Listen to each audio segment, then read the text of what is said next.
भारत और बांग्लादेश के बीच क्या क्या देखने को नहीं मिला टेस्ट क्रिकेट में, जो पहले कभी नहीं देखने को मिला था। सभी रिकॉर्ड भी टूट गए। इसी बीच भारत की 10वीं में बांग्लादेश विकेट की तलाश पहले सत्र की अंतिम गेंद पर पहुंची जसप्रीत बुमराह ने एक ऐसी शानदार गेंद फेंकी जिसने मुस्तफिकुर रहीम को पूरी तरह चकमा दे दिया। बांग्लादेश बल्लेबाज दूसरे सत्र की शुरुआत में स्ट्राइक रेट रखने के लिए सिंगल लेने की उम्मीद कर रहे थे, लेकिन बुमराह की धीमी गेंद को समझने में विफल रहे मुस्तफिकुर रहीम। भारत के बुमराह की पेसर की गेंद मुस्तफिकुर के बल्ले और पैर के बीच से निकलकर मिडिल स्टंप उखाड़ गई। बुमराह की पारी के तीसरे विकेट की बदौलत बांग्लादेश की टीम 147 रन पर ऑल आउट हो गई। चौथे दिन स्टंप से पहले बांग्लादेश के 2 बल्लेबाज को आउट करने के बाद भारत ने 5वें दिन सुबह के सत्र में बांग्लादेश के 8 विकेट चटकाकर असाधारण प्रदर्शन किया। रविंद्र जडेजा और रविंद्र अश्विन ने 3-3 विकेट चटकाए, लेकिन बुमराह ने अंतिम झटका अपने नाम किया, जिससे बुमराह भी 3 विकेट ले लिए। दूसरी पारी में अश्विन और जडेजा की स्पिन जोड़ी ने तेज गेंदबाज बुमराह ने अपना जादू चलाया। 2 मैचों की श्रृंखला में भारत क्लीन स्वीप करने के लिए 95 रनों का लक्ष्य मिला। बांग्लादेश की पारी पूरी तरह के लिए लंच सत्र को आधे घंटे के लिए बढ़ा दिया गया। टेस्ट के 5वें दिन अश्विन ने 95 रन देकर 3 विकेट लिए, जबकि जडेजा ने 34 रन देकर 3 विकेट और बुमराह ने 17 रन देकर 3 विकेट चटकाए। दूसरी पारी में बल्लेबाजी के लिए ओवरनाइट बल्लेबाजी सादमान इस्लाम सर्वाधिक 50 रन बनाने वाले खिलाड़ी रहे। बांग्लादेश की पहली पारी में 233 रन पर सिमट गई, जिसके बाद भारत ने 285 पे 9 रन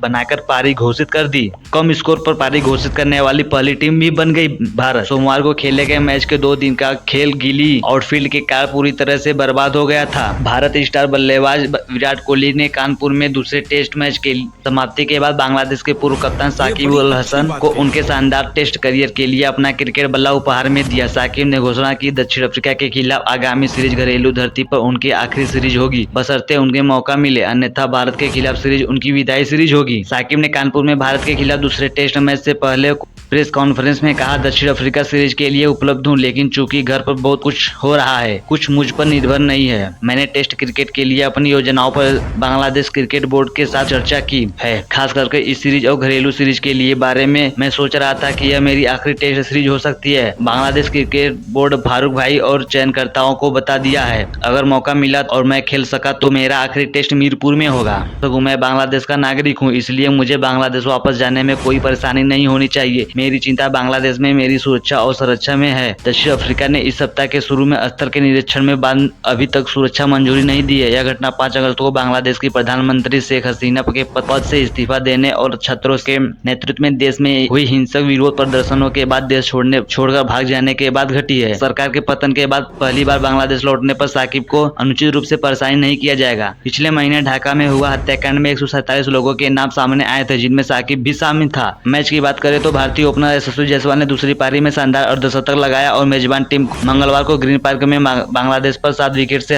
आसान जीत दिलाई। दोनों पारियों में बल्ले से योगदान देने के लिए जायसवाल को मैन ऑफ द मैच का पुरस्कार मिला। कानपुर टेस्ट के 5वें दिन दूसरे सत्र की शुरुआत भारतीय सलामी बल्लेबाज रोहित शर्मा और यशस्वी जायसवाल मैदान पर उतरने से हुई, जब टीम को जीत के लिए सिर्फ 95 रनों की जरूरत थी। रोहित शर्मा 8 रन बनाकर पवेलियन लौट गए, जब टीम का स्कोर 18 रन था। कप्तान के आउट होने के बाद सुमन गिल जायसवाल के साथ बल्लेबाजी करने आए। दोनों बल्लेबाजी कुल स्कोर में सिर्फ 16 रन ही जोड़ पाए थे। गिल सिर्फ 6 रन बनाकर ड्रेसिंग रूम वापस चले गए।